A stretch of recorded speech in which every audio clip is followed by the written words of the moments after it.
Hello everyone, Pedro with you, and in this video I'm going to show you how to know if someone blocked you on Telegram. So actually it is very easy. First of all, of course, you need to open Telegram, and I know this person Alien blocked me because this is my second account and I blocked myself.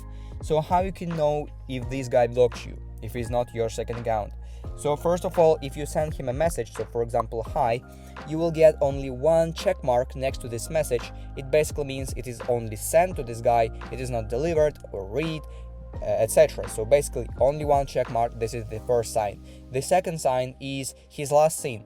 If this guy blocked me, it always says last seen a long time ago. So basically his last seen is no longer visible to you, and it always will title like last seen a long time ago. So this is the second sign. And the third sign is that his profile picture is not visible to you as well. It is only a letter, and that's all.